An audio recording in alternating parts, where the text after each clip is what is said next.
Hi guys, so here we are now at the theories of fairy beliefs.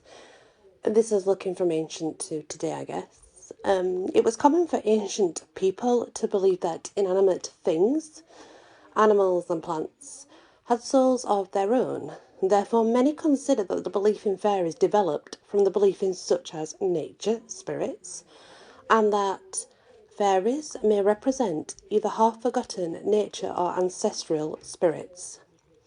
The development of fairies from ancient concepts of nature spirits is an animistic belief. So the animism sees spirits as the descendants of stones, wells, streams, trees, and groves. In later systems of belief, these mystic figures were transmuted into fairy personages. The connection to ancestral spirits would explain the beliefs in fairies in subterranean dwellings as the domain of the dead. Others considered that fairy folklore was created as metaphoric images that could be used to convey warnings, information, ancestral points, ancestors coming through to guide us, tell us things, to help us in our life and to help us understand to look after nature and earth. If we look at the Jungian thoughts and processes, the thought was that fairies and fairyland came to represent a land on the border of dreams or a setting where traditional limitations no longer apply. Fairyland becomes a place sought after because it is somewhere that wishes can come true. Fairy tales and folklore are an expression of the collective unconscious psychic processes. They sort of represent the archetypes in their simplest and most concise form. Archetypes are autonomous and hidden forms in which are transformed once they enter consciousness and are given expression by individuals and their cultures. I have Jung and his work, I've looked at Paracelsus and his work, and Freud and a few of Freud, Sigmund Freud. That was when I did my psychiatrist degree, but it is interesting how basically the concepts of all these are is that it's not that they are not real, it's more that certain people access a part of the brain that normally is not no longer used, but apparently it used to be.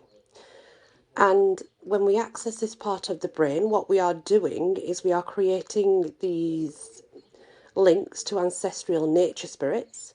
However, to us, we can consciously and unconsciously change them into beings what we perceive to be as fairies, where they are actually very much earth, nature, elemental connected beings, and we give them the form. Not that they are not real, but we just give them a different form in our mind, which would, in a way, when you think about that, many people see things very differently.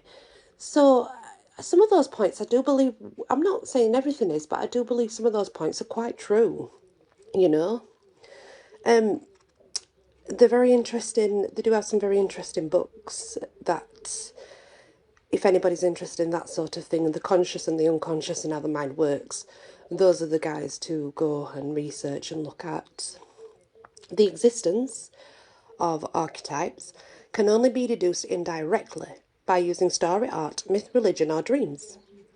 Jung viewed the human psyche as having three separate parts: the conscious, the personal, and the collective unconscious, shaping our perceptions and experiences. These images work on an unconscious level and allow greater knowledge to come to the conscious mind. Archetypal figures such as the hero, goddess, and wise men or women, etc., are not archetypes, but archetypal images that obviously have been crystallized out of the archetypes. They've been taken form from that, but are not actually that. It's just that we've taken that form and sort of used it, haven't we? However, it is common for the term archetype to be used interchangeably to refer to both archetypes and archetypal images. The collective unconscious refers to the shared symbols and archetypes from which we derive. Human narratives, for example. Almost everyone meets a mother figure at some point. We see this figure repeated across stories, legends, myths, films, even TV shows. Although the archetype may not look the same for everyone, the relationship between any person and the archetype is essentially the same. Stories about fairies allow us to access material from the collective unconscious, telling us how individuation may occur. Jung believed that as children we were almost unconsciously whole, but as we matured we fragmented, and our quest is now to find that wholeness again, that individuation that lets us see these beings. There is extensive writings, and like I say, they're very good to read if you're interested in the mind and how the mind works, because I am, and it's something that I study on a large level in humans and animals, actually. I've just actually, I think last week, got my animal anatomy and physiology to move on to, if I so choose to move on to biochemistry now at an advanced level, which will be interesting because I love science, you know. There is an extensive writing on Jungian's approach to fairy tales, much of which is actually relevant to fairy folklore. Most notably, though, is the work of Marie-Louise von Franz, or you could pronounce it Marie-Louise von Franz. Also, if you can find her writings, she's quite interesting to read too. Rudolf Steiner, 1861-1924, founded the historic spiritual movement known as Anthroposophy after breaking with the Theosophical Society. His ideas are that the basis of the Waldorf schools, he considered fairies to be more Paracelsus types, elementals, but they do exist. His ideas are broadly similar to the Theosophical ideas that were derived from there was a lecture, he did it, Steiner did the lecture, it was 1923, and this is how he sort of stated things in this lecture.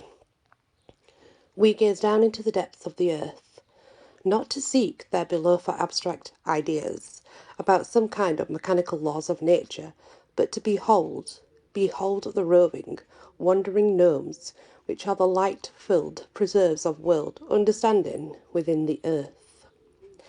Steiner considers that they are invisible forces that are essential in ordering life on earth, similar to gravitational waves or magnetism. Fairies, or nature spirits, are representations of these forces imposed upon them through the thought forms of the observer who perceives them. It's more of a clairvoyant fairy, therefore, a memory of nature and nature spirits. Again, I like some of those concepts. I believe that possibly some of those concepts are quite true as today. Not that it's spoke about like that anymore, but if you are interested in such readings, honestly, looking at all these different people, Steiner and such, and the Jungian theory and all that, it's brilliant to read because I've read them separately, but when you put them all together, you'll find that certain aspects are in there, right? And those certain aspects are all the same, even in the different views. So to me, that says for all them to be the same, in all these different views through time, there's got to be some sort of truth behind that particular segment. That's my theory on it. For it to repeat itself is quite interesting. Steiner advised that when we are young children and they do report seeing fairies, it can be harmful to the child to deny their existence. Equally, he considers that it can also be damaging to development, sort of try and develop them to encourage them to show off their ability, but more that's why people try to hide it, because if we encourage them to show their ability, then they don't conform to society, then they don't fit in other childlike groups. I know myself from growing up how hard it was for me. I didn't have it very easy. I was seen as quite odd, and I still am, and that doesn't bother me, but I was bullied for seeing things others didn't. It wasn't until I had this, I guess I broke away for a while when you hit that rebellious stage, and then I became something I never want to ever become again, and you know, you would probably call it a plastic, I guess. I don't know what you would call it, but I became one of the populars, and I never want to go back there again because, well, but yeah, I do get that. It's one of those things where I encourage my children. I do not discourage them. I'm not saying that I enforce it upon them either, but I let them be. And if they see something, I absolutely listen to them. I take it on board and I try and give them the best explanation that I can. But I do not say to them, you did not see that, because you can't say that to a child, because it's going to make them feel like, well, I'm not normal, trust me, I know, you know. My mum's very much, she was like that. She's not so much now though, believe it or not. Now she's got older and now she's got ill. She now sees things very differently, which is interesting. But yeah, I do get that, why you would. You know, society can be so cruel, so you would hide it, I suppose.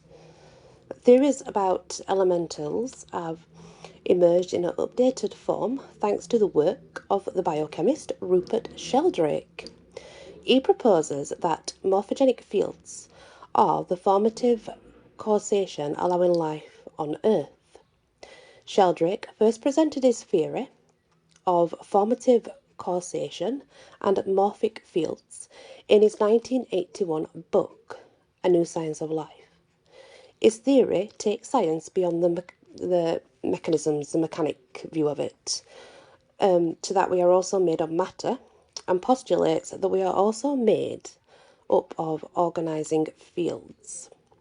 Morphic fields are not a type of mass, nor energy, but are organised by energy. The simplest example of this is shown by Sheldrake's 2003 experiment, where he blindfolded subjects, guessed, he blindfolded them, and he had to guess whether the people were staring at each other or was it another target. So he would blindfold them and have one person staring at the other, and without them seeing or knowing if this person was staring at them, what he wanted to see if the person could feel it within them, you know, if they knew on another level, sort of thing. It's a very interesting experiment, and the outcome's actually quite peculiar as well. Sheldrake reported subjects exhibiting a weak sense of being stared at, which he attributed to morphic resonance. Sheldrake's ideas can be seen as similar to Steiner's, although they are expressed very differently, and can therefore be applied to fairies in the same way. And what all those theories actually say is that no matter what, they do believe in nature spirits and they do believe in energy and elementals. That's an obvious thing. The only part where they differ is the forms of energy and how the beings are created, you know. There's the theory that they are real beings that live within the trees and the leaves and they come out only to people who can see them. There's the theory that they are actually nothing but nature spirits and elementals. The reason that somebody can see them is because they can access that part of their brain, and the form that they are seeing is something of one which is created in our own mind and then projecting it back to us as an image of what we would perceive as a fairy. And then the other theory is, again, the elementals exist, the nature spirits exist, and they are some sort of ancestral connection that we can perceive on very different levels and in very different areas of our lives. But again, we have to have that ability, that that intuition, that feeling first before anything can be adapted forward. So I really like all these theories because no matter what, I think what's definite is nature spirits exist, elementals exist. The idea of the fae folk and the fairies existing possibly just come from that sort of area anyway, because they are very much alike. So all those theories, they interest me so much, and believe me, I have looked and I have studied and I have read, and I can take parts from each one that all intersect and make sense, you know. So I do understand how, in a way, it came about seeing the fae, but at the same time, I get where they're coming from in their research, that no matter what, it's always linked back to some sort of earthly element, energy, nature spirit. It's always linked back to that, ancestral nature spirits that even in some theories are believed to be descendants of ours, and even possibly us in a different time, different life. So I love all that kind of, the different theories and aspects of it. It's amazing because we can never say that it is truly fact, but we can never say that it is truly fiction. We are always in the in between. We are always there in the middle. Maybe, maybe not. And I like that because it gives vast room for study, research. And that's what interests me, because I believe our mind is the key. I really do. And us and our energy is the key. I think there's a lot behind the ideas of what our mind can do. Our mind is amazing. Like, honestly, I got so fascinated. And believe me, I started with beauty therapy. But I took it further after that, because once I'd done the anatomy and physiology, and believe me, there's a lot in beauty therapy. We are not bimbos. Okay, our anatomy and physiology is absolutely extensive. And it was that I found interesting, how all our cells interconnect, how we've got this electric field running through us just like Earth.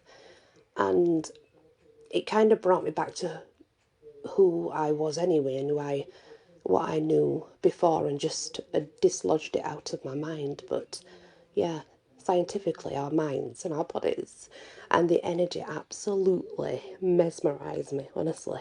Like, to me, that's a miracle on its own. But that's just my thoughts on that, I guess.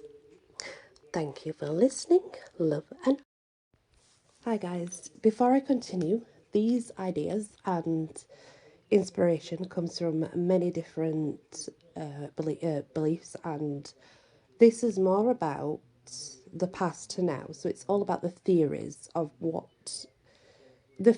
meeting a fairy, and the theories behind being able to have interaction with a fairy.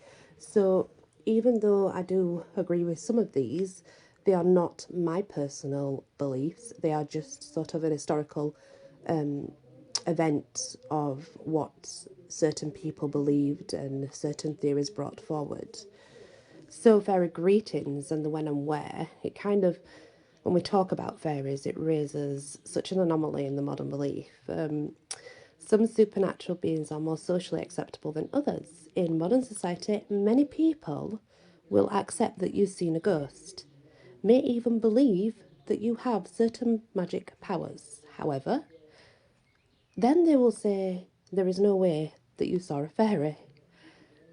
And as you can see, that kind of makes kind of no sense, because if you can see ghosts, and yeah, I believe you can see like if someone says to you, yeah, definitely, and then, so why can we not have these other beings then?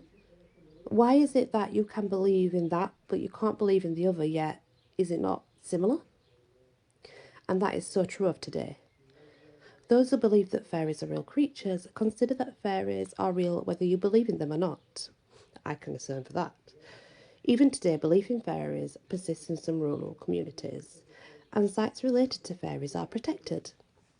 In 2010, I think it was, the destruction of was it two fairy forts in Kilmary? I think it was, in Kilmary, Coquirk, yes. Even though I haven't noted that, I'm sure it was punishable by a penalty of at least €20,000 for messing with it, going near it, or trying to do anything bad to it, basically. In 1999, Eddie Lenahan made the news when he fought for the protection of a white thorn bush. Sorry, said that wrong, didn't I?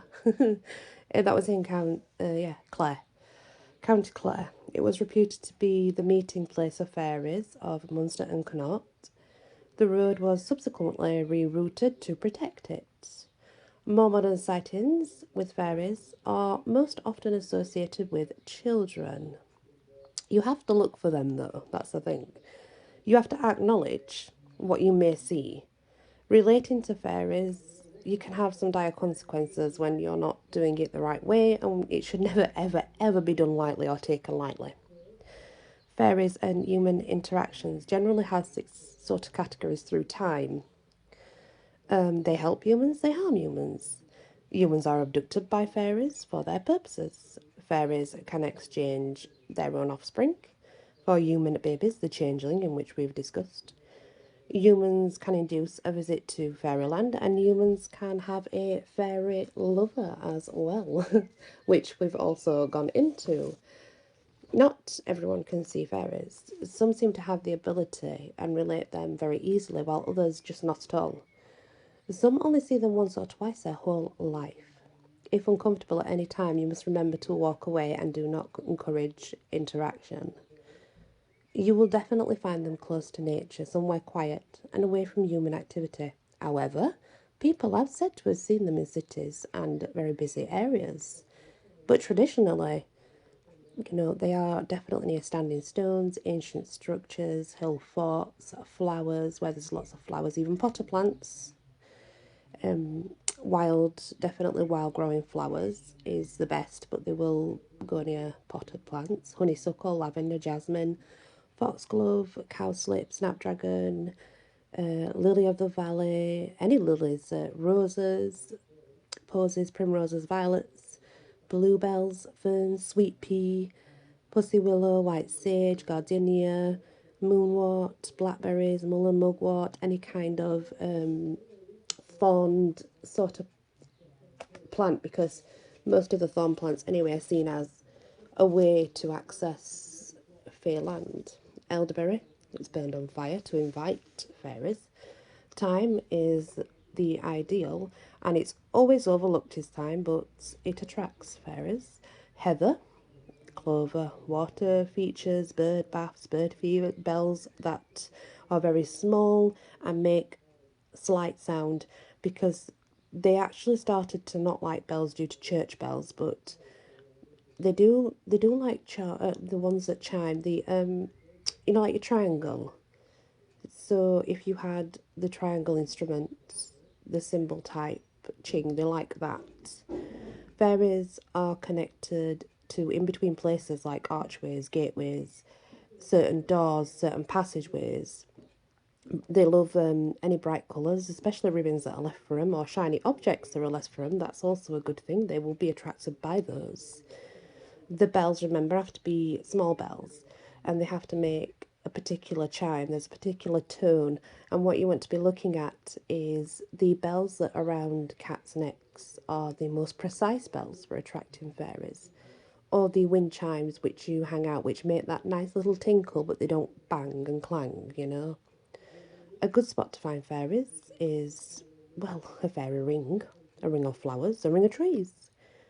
You can set aside a special place for your fairies at home.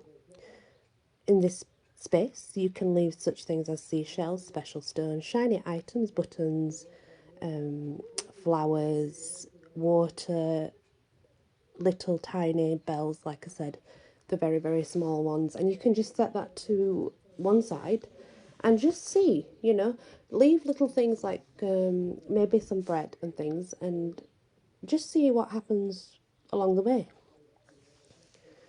You must always take offerings to fairies though, because it's a polite thing to do. Sweets, cream, milk, cheese, ice cream, dairy products, they love dairy. Honey, sugar, bread, cakes, wine, beer. Flowers, especially roses. Coloured streamers or ribbons, glitters, sequins, shiny coins, beads. Fairies are most likely to be seen by children under 10. They are also most likely to be seen in bed immediately before or after sleep, at night, at dawn or dusk. When you are undertaking a repetitive task, they are more likely to be seen then. This is just research through time, so I'm not sure. In a peaceful environment, which I think is obvious. In the countryside, in a park or garden, or in the city. In places you have previously visited and know they are being seen by individuals rather than groups. They are also reputed to be more forthcoming to people who seem to be undergoing a lot of stress and a lot of worry as well, might I add. So I don't know if that would make a difference. If you do meet a fairy, it's important to avert your gaze. They don't particularly like being stared at until they are used to you and know your meaning. Don't accept a gift, even if it's not a trick, because then you're in debt to them. They generally ask for something disappropriate in return, and that's really important. Never accept a gift as such. And what I mean by that is, see, I'm one to talk. I've had things that have just been sort of left on my doorstep, and I've honestly, there's been no real reason for that thing to be there, and I have took it and I have kept it, but where it's from, I don't know. But apparently, you're not meant to, so I don't know. Don't eat their food or drink or their wine, because that could take you to fairyland. It could make you fall to a deep slumber, never to wake, or it could make you sick. Remember, they'll test your morality and they will disguise themselves as something quite horrific, or they will describe themselves as an animal, because what they want is to see how you act, if you are willing to help them, if you are willing to go forth and aid them. It's very important to acknowledge them. If you don't acknowledge them, they will cause issues in your home. They will cause activities that are more like a poltergeist would cause, basically. And that's probably a well-known fact through time, I think. But bear in mind, these are not really my beliefs. They are just beliefs that through time have been documented, I guess. It's believed that fairies can be seen at certain points of the day, as we know. A 16th century source suggested Tuesdays and Thursdays are best. However, in South Wales, Fridays were the main day. It was believed that fairies make the weather on Friday different than any other days of the week. Friday was also the day in Scotland and the British borders. Those on the borders believed Wednesday to be a fairy holiday. The Irish avoided mentioning fairies on Wednesdays and Fridays, especially Fridays. On the Shetlands, Saturdays were regarded as unfavourable, as this was the day when the trowels entered people's homes. Certain times of day are especially suitable for seeing fairies, it is believed, through time. Like I say, it's not fact, it's just from statements through time. People that have seen them, they pick particular days and times. Different sources give very, very different times and different things.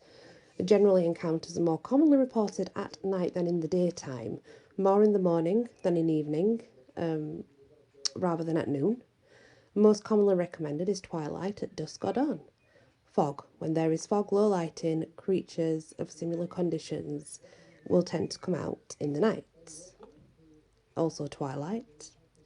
However, this doesn't preclude other times of the day, as some people have encountered fairies at noon when the sun is at its highest. Fairies are said to be most often seen at night between Midsummer's Day and the following few days, and that's true. That I know that that there's a particular couple of days of midsummer, summer solstice and things where there's extreme high activity. That I have witnessed myself, but the rest of it, who knows? You see, it's hard for me because I've just had it there since I was a child, so I don't know. So to find a fairy, there's no real single method, and it's best to kind of put methods together and interlink them. Visit locations, meditate in nature, get close to trees, grow a particular area in your garden separate to the rest, that's especially for the fae, that's wild. Gaze through the opening of a self-bored stone, hagstone. Put running water available for them. But whatever you do, don't whistle. Look at them steadily, but not directly. In a blink, it will vanish. Don't allow them to. They kind of. If they don't know you, they can be quite risky to interact with. Because if they see you spying on them, they can strike you blind, it is believed. I've never had that issue, but yeah. They can enter your home if you actually invite them. Leave offerings, though, if you're going to invite them. Play light, happy music. Low lighting is probably the best when wanting to interact with fairies.